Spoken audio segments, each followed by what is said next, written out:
नमस्कार दोस्तों, स्वागत करता हूं आपका स्टडी क्रक्स पर, जहां पर प्रतिदिन आपसे अलग अलग सब्जेक्ट के टॉप 10 क्वेश्चन डिस्कस किए जाते हैं। तो दोस्तों, आज है गुरुवार और आज हम टॉप 10 क्वेश्चन डिस्कस करेंगे अर्थशास्त्र के। फ्रेंड्स, हमेशा की तरह आज भी हमने मोस्टली क्वेश्चन के साथ कई फ़ोटोज़ भी इंक्लूड की हुई हैं, जिससे आपकी अंडरस्टैंडिंग बेटर हो सके। तो चलिए स्टार्ट करते हैं। Welcome to Study Crux. अगर आप हमारे चैनल में नए हैं और आपको हमारा कंटेंट पसंद आता है तो आप इस रेड बटन पर क्लिक करके हमसे जुड़ सकते हैं। तो आइए देखते हैं आज का पहला क्वेश्चन। बैंकिंग क्षेत्र में एनपीए का पूर्ण रूप है non planning asset, non performing asset, non playing asset या फिर नॉन ऑफ दीज। तो इसका राइट आंसर होगा option B, non performing asset. तो एनपीए का ये फुल फॉर्म होता है, ये आपको याद रखना है, नॉन परफॉर्मिंग एसेट। आइए समझ लेते हैं एनपीए क्या होता है। तो फ्रेंड, जैसे मान लीजिए एक बैंक है जिससे किसी ने लोन लिया, लेकिन इसने इसको टाइम पे नहीं चुकाया, तो बैंक पे जो है वो एनपीए बढ़ जाएगा। अब इसी प्रकार जो है, अगर बैंक से किसी ने हज़ारों बार लोन ले लिया या इसके हज़ारों कस्टमर ने लोन ले लिया और टाइम पे नहीं चुकाया, तो बैंक पे एनपीए बढ़ता जाएगा और इससे बैंक की जो छवि है वो बिगड़ती जाएगी और ओवरऑल इसका प्रभाव जो है, इफ़ेक्ट जो है, इंडिया की इकोनॉमी पे भी दिखाई देगा। इसलिए कहते हैं कि बैंक पर एनपीए नहीं बढ़ना चाहिए। उदाहरण से समझे अगर, तो नीरव मोदी वाला केस है जिसमें वो पंजाब नेशनल बैंक से हज़ारों करोड़ रुपए लेकर भाग गया था और पंजाब नेशनल बैंक का एनपीए बढ़ गया था, क्योंकि जब लोन डिफ़ॉल्ट हो जाता है, आदमी नहीं चुकाता है, तो बैंक पे इसका सर्वाधिक बुरा प्रभाव पड़ता है। आशा करते हैं आपको एक्सप्लेनेशन समझ में आ गया होगा। तो आपको एनपीए का फुल फॉर्म याद रखना था, नॉन परफॉर्मिंग एसेट। चलते हैं आज के नेक्स्ट क्वेश्चन की ओर। आर्थिक उदारीकरण का जनक किसे कहा जाता है? मनमोहन सिंह को, पी चिदम्बरम को, मोरारजी देसाई को या फिर यशवंत सिन्हा को? तो इसका राइट आंसर है ऑप्शन ए, मनमोहन सिंह। वर्ष 1991 में जब मनमोहन सिंह भारत के वित्त मंत्री थे, तब इन्होंने देश में आर्थिक उदारीकरण की नीतियां लागू की थीं, जिसके कारण इन्हें आर्थिक उदारीकरण का जनक कहा जाता है। बात करें पी चिदम्बरम की, तो इन्होंने जो है 8 बार भारत का बजट पेश किया था। मोरारजी देसाई ने सर्वाधिक बार बजट पेश करने वाले ये वित्त मंत्री हैं। और यशवंत सिन्हा जो हैं, इन्होंने शाम को पहले 5 बजे बजट पेश किया जाता था, लेकिन जब ये वित्त मंत्री बने 1999 में, तब इन्होंने वो टाइम बदल कर 11 बजे से बजट पेश करने लगे थे। तो इतना आपको याद रखना है।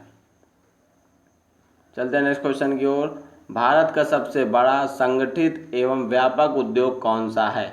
चीनी उद्योग, वस्त्र उद्योग, हीरा उद्योग या फिर चमड़े का उद्योग?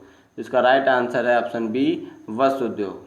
वैसे भारत में चीनी उद्योग, हीरा उद्योग और चमड़े का उद्योग भी काफ़ी विकसित है, लेकिन सबसे बड़ा संगठित और व्यापक पैमाने पे बात करें तो वो वस्त्र उद्योग है। तो इसका राइट आंसर होगा ऑप्शन बी, वस्त्र उद्योग। और ये रेलवे में पूछा गया था, उसका ये राइट आंसर है वस्त्र उद्योग।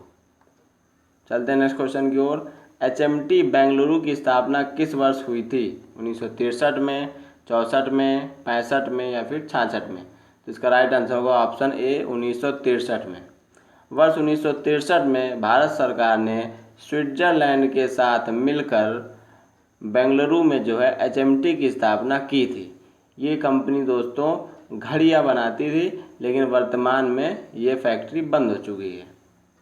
नीचे आप फोटो देख सकते हैं, एचएमटी भवन जो कि बेंगलुरु में स्थित है। ये घड़ियाँ बनाती थी, लेकिन अब वर्तमान में घड़ियाँ इनकी नहीं बिकती हैं। 1963 में इसकी स्थापना हुई थी स्विट्जरलैंड की सहायता से। चलते हैं नेक्स्ट क्वेश्चन की ओर। विश्व व्यापार संगठन के पहले महानिदेशक कौन थे? विश्व व्यापार संगठन, जिसे WTO भी कहते हैं, जिसका गठन हुआ था 1 जनवरी 1995 को और जिसका हेडक्वार्टर है स्विट्जरलैंड के जिनेवा में। इसके पहले महानिदेशक कौन थे? David Malpass, Antonio Guterres, Peter Sutherland या फिर क्रिस्टीना लेगार्ड? तो इसका राइट आंसर है ऑप्शन सी, आयरलैंड के ये बिजनेसमैन थे पीटर सदरलैंड, जिन्हें वर्ष 1995 में विश्व व्यापार संगठन का पहला महानिदेशक बनाया गया था। नीचे आप उनकी फ़ोटो देख सकते हैं, ये है पीटर सदरलैंड। जिन्हें वर्ल्ड ट्रेड ऑर्गेनाइजेशन का महानिदेशक बनाया गया था। चलते हैं नेक्स्ट क्वेश्चन की ओर। जिस दर से बैंक आरबीआई को ऋण देता है वह क्या कहलाता है? क्वेश्चन बहुत ध्यान से पढ़िएगा कि जिस दर से बैंक दे रहा है आरबीआई को ऋण, क्योंकि आपने कई बार पेपर्स में पढ़ा होगा कि आरबीआई, क्योंकि ये तो सबसे बड़ा बैंक है भारत का, तो ये देता है वाणिज्यिक बैंकों को ऋण। तो जब ये आरबीआई देता है बैंकों को तब तो कहते हैं इसे रेपो दर। जब आरबीआई देता है बैंकों को, छोटे छोटे बैंकों को ऋण देता है, तब इसे कहते हैं रेपो दर। लेकिन जब बैंक देने लगे आरबीआई को, तो जब उल्टा होने लगे तो इसे कहते हैं रिवर्स रेपो दर। तो ये आपको डिफरेंस दिमाग में रखना है कि जब आरबीआई दे बैंकों को लोन तब इसे कहते हैं रेपो दर, लेकिन जब बैंक देने लगे आरबीआई को तो इसे कहते हैं रिवर्स रेपो दर। तो क्वेश्चन में यही कह रहा था कि जब बैंक आरबीआई को ऋण देता है तो वह क्या कहलाता है? तो वह कहलाता है रिवर्स रेपो दर। आशा करते हैं एक्सप्लेनेशन आपको समझ में आ गया होगा। चलते हैं नेक्स्ट क्वेश्चन की ओर। भारत में पहला इस्लामिक बैंक किस शहर में स्थापित किया गया? कोच्चि, हैदराबाद, जोधपुर या फिर बेंगलुरु? तो इसका ऑप्शन होगा ए, कोच्चि। केरल के कोच्चि में भारत में पहला इस्लामिक बैंक स्थापित किया गया था। चलते हैं नेक्स्ट क्वेश्चन की ओर। एसबीआई ने किस देश में अपनी पहली शाखा खोली? एसबीआई जिसका गठन हुआ था 1 जुलाई 1955 को, और चूंकि 1 जुलाई को इसका गठन हुआ था इसीलिए जो बैंकों की काम करने की अवधि होती है वो 1 जुलाई से चालू होकर 30 जून तक होती है।